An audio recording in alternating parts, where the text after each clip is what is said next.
तो चलिए बिना किसी देरी के इस चर्चा में उतरते हैं। आज का ये विश्लेषण एक ऐसे हैरत अंगेज कॉन्सेप्ट पर है जो हमारे पछतावे और उन फैसलों को देखने का नजरिया पूरी तरह बदल देगा जो हमने कभी लिए ही नहीं। हम अक्सर सोचते हैं ना कि अगर कुछ अलग किया होता तो क्या होता, अगर उस दिन कोई दूसरा रास्ता चुना होता तो क्या जिंदगी बेहतर होते। आइए इस उलझन भरी सोच को एक नई दिशा देते हैं और इस पूरी आदत को जड़ से समझने की कोशिश करते हैं। स्क्रीन पर दिख रहा ये गहरा सवाल सीधे तौर पर उन गोस्ट लाइव्स यानी अधूरी जिंदगियों के भारी बोझ का सामना करने पर मजबूर कर देता है। वो जिंदगियां जो शायद किसी दूसरे अनजान मल्टीवर्स में जी जा रही हैं। क्या हम सच में अपनी कहानी के मुख्य किरदार हैं या फिर सिर्फ अपनी ही उलझनों से बच निकलने वाले एक बचे-कुचे रूप हैं? ये ख्याल सच में दिमाग को हिला देने वाला है, क्योंकि ये सीधे हमारे अस्तित्व और हमारे फैसलों की अहमियत पर सवाल उठाता है। तो इस विश्लेषण का पहला हिस्सा है द मल्टीवर्स क्रॉसरोड्स। यहां हम समझेंगे the weight of unlived choices, यानी उन रास्तों का बोझ जो हमने नहीं चुने। होता क्या है, जब भी हम कोई बड़ा फैसला नहीं लेते या कोई रास्ता छोड़ देते हैं तो लगता है जैसे पूरा ब्रह्मांड दो हिस्सों में बढ़ गया हो। हम ऐसी कई भूताहा जिंदगियों को हमेशा अपने दिमाग में पालते रहते हैं, जैसे किसी से शादी ना करने का फैसला, वो अनजान शहर जहां बसने का ख्याल आखिरी वक्त पर छोड़ दिया, या वो बड़ा रिस्क जो लेने से हम डर गए। ऐसा लगता है जैसे दिमाग के किसी कोने में हम अब भी उन बंद रास्तों पर चल रहे हैं और बस पछतावे का बोझ धो रहे हैं। और यही है the mirror of the multiverse. इंसान होने के नाते हम अपना बहुत सारा वक्त और एनर्जी इसी काल्पनिक आईने में झांकने में बिता देते हैं। हम हमेशा इसमें अपने दूसरे बेहतर विकल्पों को खोजते रहते हैं। हम सोचते हैं कि उस दर्पण के उस पार वाली जिंदगी जरूर शांत और बेहतर होगी। लेकिन आज का हमारा मेन मोटिव यही सीखना है कि आखिर इस आईने के सामने से दूर कैसे हटा जाए, इस भ्रम को कैसे तोड़ा जाए।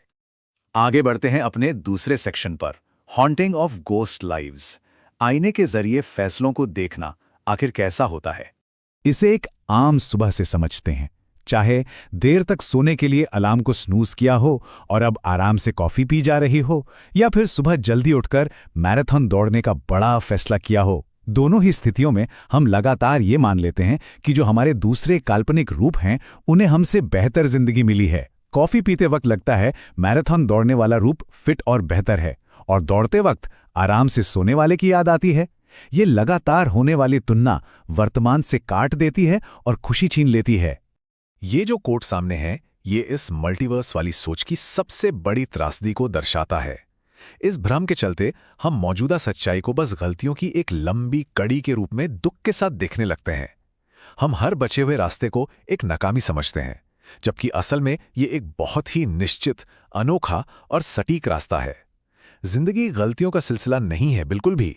अब आते हैं तीसरे हिस्से पर, अंडरस्टैंडिंग कॉस्मिक धर्मा।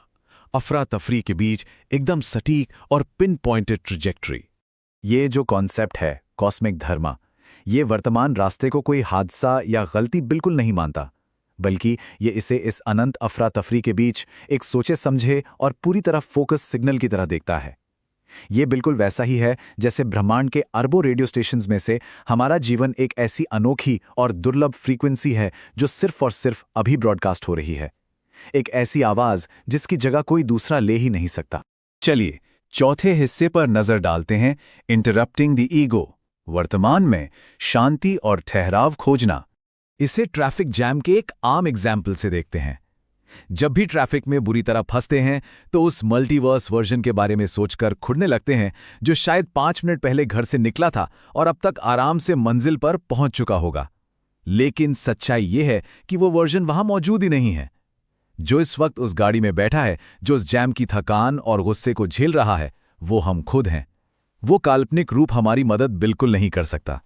और यहीं पर कॉस्मिक धर्मा का मूल तत्व अपनी पूरी ताकत से सामने आता है। ये समझना बिल्कुल क्रूशियल है कि जो रूप इस वक्त यहां मौजूद है, उसका काम सबसे ज्यादा जरूरी है।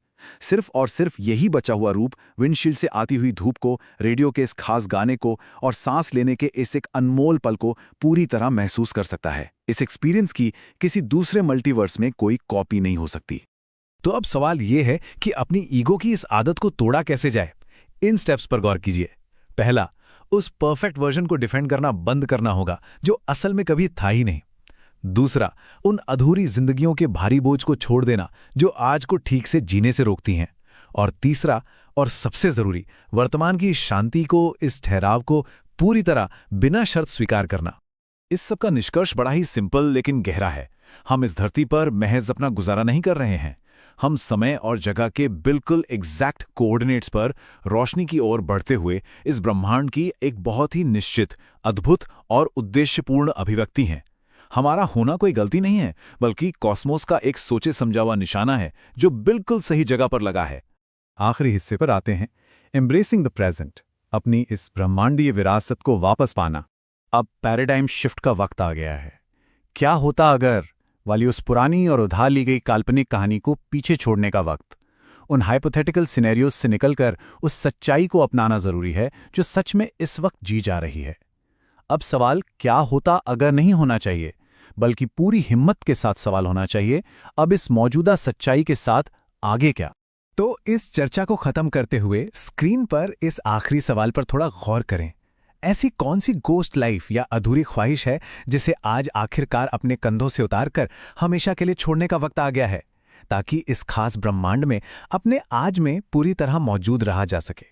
इस आज़ाद करने वाले विचार के साथ बस यही उम्मीद है कि ये सफ़र इस पूरे प्रेजेंट मोमेंट के फोकस के साथ आगे भी पूरे जोश में जारी रहेगा।